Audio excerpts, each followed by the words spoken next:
everyone, it's Mr. Hollywood, and today I will be giving you guys my top 10 movies of the 90s. Now, in my past decade rankings, I go top 5, and, well, this is actually a little more of a competitive list, and this is the decade where I've seen the most movies of the pre-2000s. So I did my top 10, and I'm joined by a special guest. Hello there, I am Father Hollywood. Good to see some of you again. Rest of you, maybe. I don't know. So are we doing this? Yes, and don't you have some honorable mentions? I do. So, listen, this guy here is like, I need 10 from the 90s. I'm like, I could do 10 from 1994 alone. But he drives a hard bargain, so finally, alright, 10. But I'm going to do a few honorable mentions. Okay. Alright, so, Babe, just outside my top 10, although it easily could be on the top 10. The first Babe, as well as the first or second Toy Story. And then the movie Election, starring Reese Witherspoon, which is fabulous, although you gotta maybe be a little older to watch it. And then Rushmore, I think, was 1999. If it was, it's the other honorable mention. But right there, yeah, you can't go wrong with any of those four, and especially Babe. In fact, I don't know, maybe I should have put Babe higher. But, regrets, I have it a few. Any honorable mentions for you, young lad? Yes, my first honorable mention is my favorite animated movie of the 1990s, Toy Story 2. I think it's a great Pixar movie. It's top 5 Pixar. Another honorable mention is Dave. Dave, great choice. Yeah, I do really like that film. And then my two last honorable mentions, or three more, are Bowfinger, really funny. I think Robert Downey Jr. is really good in it, even though he's only in like 5 minutes. And then I'm Searching for Bobby Fischer. I really do like chess in real life, and I think the final chess match was intense. And then Sleepy Hollow. I think this is Tim Burton at his peak. All right. So number 10. Who's starting? And we're going to go 10 through 6. 10 through 6. What happens at 6? Then the other person. Oh, I see. So I do my... you can all start 10 through 6. Make it happen, kid. So coming in at number 10 for my favorite movies of the 90s is Titanic. I really do love this film. I think it has great chemistry between Kate Winslet and Leonardo DiCaprio. I think the music is great, the cinematography, everything leading to a satisfying final hour, and it is very emotional, but I do think this movie is a great movie. Now, coming in at number 9 is Bill and Ted's Bogus Journey, my favorite of the Bill and Ted trilogy, and sometimes I even forget that this is one of the best trilogies, because it really is. Great movie. It takes everything I love about Bill and Ted's Excellent Adventures and cranks it up to 90 degrees, and then it also sets up Bill and Ted's Face the Music really well. And then my number 8 is The Fugitive. I really do like this film. I think Harrison Ford is absolutely great. Same with Tommy Lee Jones in this. So yeah, I do really like this film. And then coming in at number 7 is Ed Wood. My favorite movie of Tim Burton. I think this came out at one of the most competitive years, so I feel like it could be a little forgotten when it comes to Best of 1994. But I really do love this film. I think it tells a great story about Ed Wood, one of the most famous bad directors. But yeah, I do think visually it looks great. Johnny Depp is absolutely great, and you can't forget about Martin Landau in this. And then coming in at number 6 is a movie that might objectively be better, but when it comes to favorite, Shawshank Redemption is number 6. And it's because I'm probably more likely to rewatch the top 5. But yeah, I do think Shawshank Redemption has a great ending. I think Morgan Freeman is at his peak in this, and Tim Robbins is great in this. And yeah, a great prison movie, and I think it has a lot of heart and a great ending. I thought you were saying it was a great prison. Like, oh, it'll be a fun prison to go to. No. I'm like, which movie did you see? All right. Pardon me, y'all. Number 10 for me. I'm very proud of my son for mentioning Ed Wood. It's funny how you can make a great film based on the story of a terrible, terrible film. Yeah. And a terrible filmmaker. But when you have Johnny Depp, when you have Martin Landau, and Tim Burton at the helm, and you have Bill Murray, it is a fabulous film. And shot in beautiful black and white. Number 9, one that I don't think this guy has seen yet, Dazed and Confused. Yeah, I haven't It's seen a it. high school coming of age story set in the last day of high school the last day of junior year for a bunch of them in 1976, which was when I was 2 and when he was not born. Uh, just tons of comedy, tons of heart, tons of everything. Mm-hmm. When they run out of beer, which you shouldn't be drinking until you're older, especially you hear me? Yeah. You're kind of sad. You're like, oh no, the party's over. Yeah. Number 8, I gave this to a documentary, actually, Hoop Dreams. A beautiful documentary following 2 young basketball stars from ages basically 13 to about 18. So you follow their lives every year and their ups and downs of what was supposed to be 2 brilliant careers. Very powerful storytelling, one of the best films of all time. Number 7, I have as Fargo, which has been since turned into a really first-rate TV show as well. But Fargo manages to mix so many things that you wouldn't think work together. Mm-hmm. Bit of ultra-violence, goofball charm, really thick accents, everyone talking like, oh yeah, you betcha, don't you know? And yet puts it all together. I saw it in the movie theater like 3 times, which I never do unless it's a Star Wars or this guy's dragging me or it's the movie The Room. And number 6, Terminator 2. Also probably the best action film of all time, this and Die Hard.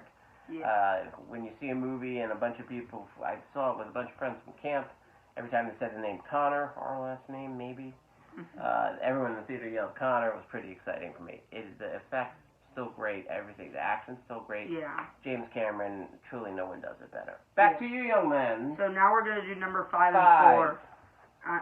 And then 5 to 1? 5 to 4. 5 to 4. Yes, and I have a can't keep up. reason. This math is complicated. It really is, but I do want to kind of build on the intensity a bit. It's so intense. Coming in at number 5 is A Few Good Men, a great courtroom drama. Mm-hmm. And I'm not the most into courtroom dramas, but this movie did it really well. I think Tom Cruise is absolutely great in this, and I think Jack Nicholson is also great, and it has a great final court case. And the iconic line from Jack Nicholson, "You can't handle the truth." I absolutely love this movie. And then coming in at number 4 is the original Jurassic Park. I mean, you can never go wrong with Steven Spielberg. This is beautiful storytelling, brought dinosaurs to the big screen. And I think the effects 30 years later still hold up. This is one of Spielberg's best and one of the best of the 90s for a reason. All right, my next 3 films. Next 2. You don't know what I'm saying. Next 3 films are all from 1994. But I only mentioned 2 of them unless I decide to mention a third. And you can't stop me, young lad. All right, number 5 for me was Quiz Show. You might think, what is Quiz Show? I don't think you've seen this yet. Quiz Show is about a scandal that rocked American television back in the early 60s, late 50s, where basically one of the quiz shows at the time called 21 was rigged, meaning the contestants got the answers because they wanted certain people to win. Really good drama, beautifully directed by Robert Redford, terrific performances, by Ralph Fiennes, by, who else? John Turturro's awesome in it, so and the writing, though, might be the real star. Paul Attanasio's script is then, number 4, also from 1994, a.k.a. the greatest year in the history of cinema, was Pulp Fiction. And this used to be higher on my list. I don't know what happened over time, but it is, it's almost like movies, there were movies before Pulp Fiction and movies after Pulp Fiction, and they were never quite the same. Like, with his second directorial project, Tarantino just showed, what you could do with cinema in ways that other films dare not tread. All right, are we on to 3? So we're going to do 3 and 2. Is that me or you? Me first. What if I want to go? Sure, you can go. I don't want to go. You go. Okay, so my number 3, and these top 3 are all kind of a borderline tie, but my number 3 is The Usual Suspects. A movie I actually watched very recently, and I really did love this film. And it's kind of funny because the first 20 minutes aren't the best. But then, as you get progressively further in the story. It just keeps building on tension, and I think this friend group has great chemistry on screen, and it's one part mystery, one part betrayal, one part drama, and I think it has one of the best endings in cinematic history. And I think Kevin Spacey is great in this. Coming in at number 2 for best movies of the 90s or favorites, Terminator 2. I really did love this film. It is the best straight up action film. That and Collateral does go hand in hand for best action films. Yeah, I do really love this film. I think James Cameron just knows how to direct action. James Cameron's a great director, one of the best for a reason, and the effects 30 years later still hold up. So yeah, Terminator 2, great film that I love, coming in at number 2. All right, number 3 for me, one that you already mentioned, Shawshank Redemption. I remember seeing this in the movie theater, and you know, this movie when it came out, it didn't actually do that well at the box office. But this is a movie people found and fell in love with, despite it all, despite this weird title, even though it's based on a Stephen King novella, short novel. It found its people, and you know, I remember walking out of the theater just feeling like enlightened. Not many movies have done that for me. It is basically a perfect story. But I guess there's a couple that I find a little more perfect, including number 2, Silence of the Lambs. And it wasn't the first time we met Hannibal Lecter, but it was the most memorable of the Hannibal Lecters, of course, when he tells the story of eating a census taker's liver with some fava beans and a nice Chianti. Well, you never look at fava beans or Chianti the same way afterwards. Everything about this works. Jonathan Demme's directing, who passed away a year or 2 ago, was so spot on. It really is, you know, every moment feels so tightly controlled, beautifully acted, and it won the Oscar for Best Picture on merit, not the kind of film that usually wins an Oscar, but it was undeniable. The second it came out, like, this thing is the one to see, and it was, and it still is. All right, your number 1 for the 90s. Phantom Menace, just to get that reaction. And yeah, let's just talk about a great first film to a trilogy. I try so hard to raise them right. All right, come on, give me one. Just kidding. I was just doing that to get that reaction. I'm mad at you. All right, what's your number 1 then? My actual number 1 is The Sixth Sense. I absolutely love this film. And it's kind of funny because usually when you think of my favorite films, it's like big action, big spectacles, and you know, people blowing up buildings. But The Sixth Sense is none of that. It's a character study. However, it's a really good one that almost feels like an action to a degree. A great character study. Bruce Willis is absolutely great in this, and so is the kid. I forget the actor's name. Haley Joel Osment. Yeah, he was great. He should have won Best Supporting Actor that year. And M. Night Shyamalan should have won Best Writing because this is like a perfect script. If anything can be accused of having a perfect script, it's The Sixth Sense, leading to maybe the best plot twist in cinema history. And yeah, if you guys haven't seen The Sixth Sense, go watch it. It is an amazing movie. But your number 1? My number 1 is Goodfellas. Martin Scorsese, top of his game. It's a movie, lost to Dance with Wolves for the Best Picture Oscar, but you watch them both now. They were, well, by the way, still a very good film, but Goodfellas is just so good at so much. The staging of it's terrific, the editing, the acting, the music choice. One scene alone has like 10 different music cues when Henry's going around and he's taking drugs, which is bad, don't do that. And he's absolutely convinced the police are coming to get him. It is bravado filmmaking, bravo something, I don't know. It's good. It's so very, very, very good.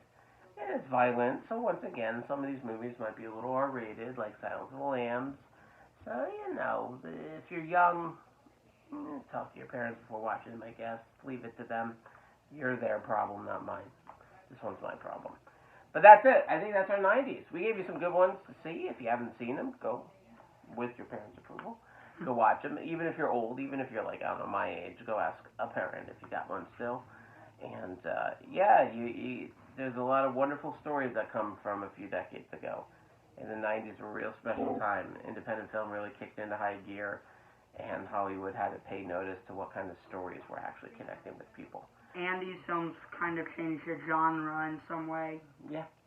So I think that is it for now, right, young lad? Yeah, so those are our favorite movies of the 90s. And this is definitely the most competitive ranking of my 3-decade rankings. And I cannot wait to do my top 50 movies of all time soon. And yeah, I'm really excited to do my other decade rankings. This is building up to an epic top 50 list, so stay tuned for that. Now, thanks for watching, and peace out.